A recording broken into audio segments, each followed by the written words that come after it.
안녕하십니까. 송국근의 혼술입니다. 며칠 전에 이어서 오늘도 또 군대 이야기 하지 않을 수가 없습니다. 국민들이 군대를 믿고 편하게 잠을 자고 생명을 지켜줘야 될 군대, 그런데 군대를 오히려 국민들이 걱정을 하는, 그리고 이 한국 대한민국의 안보 전체를 걱정하는 그런 상황이 이어지고 있습니다. 북한의 목선 삼척항 입항 사건이 있었죠. 근데 이번에는 그때 동해가 뚫렸는데 이번에는 서해에서 뚫렸습니다.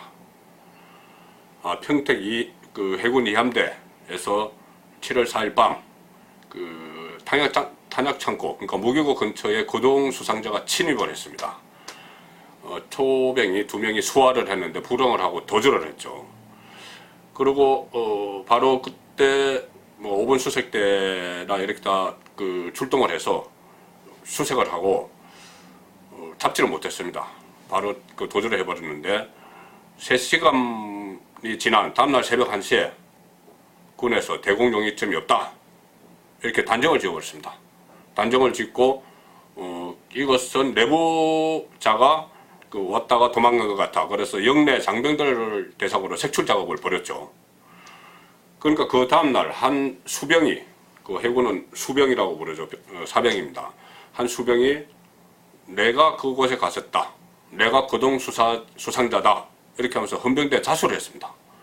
자수를 했는데 헌병대 조사 과정에서 뭔가 석연치가 않았던 것이죠. 그러니까 본인이 거짓말을 하려고 하니까 횡설수설하다가 결국은 진실을 토로했는데, 영관급 직속 상관이 너가 범인이라고 하고 자수해라 이렇게 얘기를 했답니다. 그 이유는 뭔가 하니 계속 이 헌병대에서 조사를 하니까는 이 많은 장병들이 고생을 하고 있으니까 그냥 이거 덮자, 그냥 너가 그냥 갔다 왔다고 그러고 내가 영창 한 1, 2주 갔다가 와 이렇게 했겠죠. 이제 그게 탄로가 나버린 겁니다. 그러니까 현재까지 사건 발생 일주일이 지났는데 현재까지 실제로 그 무기고에 접근했던 사람은 누군지 밝혀지지 않았습니다. 밝혀지지 않았고 그 수색 과정에서 그 근처 골프장 근처에서 오리발, 해군에서 쓰는 오리발 있죠. 침투조가 주로 오리발을 쏘고 침투를 하죠. 오리발을 신고 그 오리발이 발견됐는데 이것도 군에서는 그냥 골프장 관리병 거다 이렇게 하고 넘어가 버렸다고 합니다. 이 일을 김중로 의원이 육군 초장 출신입니다. 바른미래당 김중로 의원이 제보를 받아서 이것을 기자회견을 했죠. 기자회견을 해서 밝힌 상황인데, 자, 일단 문제점은 이렇습니다. 여러 가지 문제가 있지만은 일단은 완전히 얼빠진 군대, 이 비판을 면치 못할 것 같고요. 무엇보다도 군 경계 태세, 경계 태세, 그러니까 동해 삼척항의 북한 목선이 접안할 때까지 알지도 못하다가 기순을 했죠. 그리고 여러 가지 경계 태세가 문제가 됐고 국방부 장관이 사과도 하고 했는데, 바로 그 직후에 서해도 뚫렸던 것이죠. 서해도 뚫렸고 기동 타격 때도 출동하고 5분 대기 때도 출동을 했는데 결국은 아무 잡지도 못했습니다. 잡지도 못했고 그 오리발, 아까 말씀드린 그 오리발도 정말 이게 북한의 침투자가 사용한 것이냐, 이거 불확실한 상황에서 물론 군은 자체 조사를 해서 골프장 관리병 거라고 했지만은 어쨌든 3시간 만에, 불과 3시간 만에 대공 용의점이 없다 이렇게 상황 종료 딱 시켜버린 그런 문제점. 이것은 기본적으로 군 경계 태세에 문제가 있는 거죠. 그 다음에 또 하나 은폐 축소 의혹이죠. 이것은 정말 사건을 조작을 하고 영관급 장교가 사병에게 너가 했다고 해라, 그리고 책임 전가하고, 이것은 삼척항에 입항한 북한 목선 사건 때는 지금 조직적으로 수뇌부에서, 청와대나 아니면 합참까지 큰 수뇌부에서 조작 은폐 의혹이 있는데, 이것은 그것과는 좀 차원이 다르죠. 일선 부대에서 일어난 정말 적군이 침투했을지도 모르는 상황인데 군에서는 모든 가능성을 두고 경기를 해야 됩니다. 침투했을지도 모르는 상황인데 영관급 장교선에서 이것을 조작을 해버린 것이죠. 은폐해버린 겁니다. 그러면 만약에 실제로 북한 침투자가 왔다 갔다면 그것은 아무도 모르는 것이죠. 거기다가 이것이 김종로 의원에게 제보가 없었으면 묻혀버리는 사안이었어요. 아무도 모르고 그냥 뭐 안에서 그것이 발각돼서 그 영관급 장교가 어떤 징계를 받고 했겠지만은 밖으로 나오지도 않고 묻히는 사안입니다. 그것을 김종로 의원이 제보를 받았죠. 그러니까 예를 들어서 이 부대 말고 다른 부대에서도 지금 완전히 기강이 해져가지고 이런 유사한 사건이 유사한 일이 발생했는데 그냥 좋은 게 좋은 거다 하고 그냥 묻어버리고 갔을 수도 있다는 거죠. 그렇게 되면은 국민들은 정말 불안해집니다. 근데 보다 더 근본적이고 심각한 문제는 이겁니다. 이 한반도 안보 상황 지금 점차 나빠져가지고 또 불확실성도 계속 높아지는 그런 상황인데 우리 군은 삼척항 때도 그렇고 지금도 그렇고 계속 얼빠진 행동을 하고 있습니다. 정신 못 차리고 있는 것이죠. 그래서 이런 상황에서 과연 국민들의 생명과 재산을 군이 지킬 수 있나 회의감이 들기 시작합니다. 그리고 지금 북한 같은 경우는 북한은 얼마 전에 5월달이죠. 그 단거리 탄도미사일 발사했습니다. 만약 거기다 핵을 적재를 하면은 핵 적재 안 해도 상당히 큰 타격을 줄 수 있고 핵을 적재를 하면은 남한 전체가 사정권에 드는데 트럼프 대통령은 그건 미사일도 아니다. 그렇게 이야기했죠.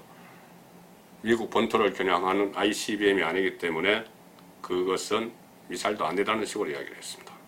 그렇다면 우리 군, 트럼프야 미국 사람인가 그렇게 이야기를 해도 우리 대한민국의 국군은 국방의 최후 보루가 돼야 됩니다. 우리 남한을 지키는. 그런데 과연 그런 지금 자질이나 능력이나 이런 것이 배양이 되고 있을까요? 정반대입니다. 계속 떨어지고 있습니다. 나중에 이러다가 오합지졸 소리 들을지도 모릅니다. 그런데 그런 상황을 우리가 점차 나약해지고 약하고 얼빠져가고 우리 군이 그런 상황을 집권청에서 조작을 하고 있습니다. 여러 가지 제도 또 어떤 군대 내부의 규칙, 훈련 방식 이런 것을 전부 밑으로 떨어뜨리고 있는 거죠. 자, 일단 국방백서에서 북한군은 적이다. 이 조항을 삭제해버렸죠. 적이 없어요. 우리 대한민국 국군 60만 국군에 적이 없습니다. 적을 적이라고 부르지 못하고 또 군이 왜 정신무장을 하고 항상 전쟁이 일어날 것에 대비해서 훈련을 하고 또 적을 상대로 싸우고 적전술 이런 게 있죠. 그 군대에서 훈련 받다 보면은. 근데 적이 없는데 무슨 적전술을 합니까? 이런 상황을 만들어 버린 것이고, 그러니까 왜 훈련을 해야 하는지 목적을 상실을 시켜버린 거죠. 그리고 가령 장병 정신교육 지침서 여기에서도 대적관 그런 개념이 없습니다. 북한은 적이다 이런 개념이 없습니다. 누구하고 싸워야 될지 모르는 상황이죠. 또 하나는 최근에 군 인사를 하면서 기술을 뛰어넘는 그런 인사를 하다 보니까 경험이 적은 장교들이 주요 포스트에 들어가고 그러면 정권과 또 좀 교감을 하는 군인들이 주요 보직을 차지하기 때문에 예스맨이 되어버립니다. 작년에 그 남북이 합의한 9.19 군사합의서 여기에 대해서 군 내부에서는 이건 잘못된 거고 우리만 무장 해제하는 거다 이런 비판이 비등했는데 아무도 그 군 내부에서 그거 잘못됐다고 이야기하는 사람 없었습니다. 예스맨들로 채워놔 버렸죠. 이러다 보니까 또 밑에 병사들에게도 전부 다 너무 속된 말로 너무 풀어줘 버렸습니다. 병영 안에서 휴대전화 쓰게 하고 물론 그 신세대인 풍조인지 모르겠지만 지금 이렇게 엄중한 상황에서 휴대전화 쓰게 하고 그 주중에도 언제든지 밖으로 나올 수 있게 하고 이런 부분은 좀 천천히 그 단계별로 해야 되는데 너무 한꺼번에 이렇게 해버리니까 결국 어떤 일이 일어나냐. 얼마 전에 청와대 국민청원 게시판에 특급 전사에 합격하지 못한 장병에 대한 휴가 외박을 모 군단장이 제안했다. 그 군단장을 그 지휘관을 처벌하라. 이런 청원이 왔습니다. 내가 거느리는 병사가 뭐 특급 전사, 그러니까 뭐 훈련을 열심히 하는 사람한테는 이 보상 효과도 주고, 또 그러지 않고 게으름을 피우는 병사에게는 벌을 주는, 그것을 처벌하라는 청원이 올라왔습니다. 그리고 군 인권감시센터라는 곳이 있죠.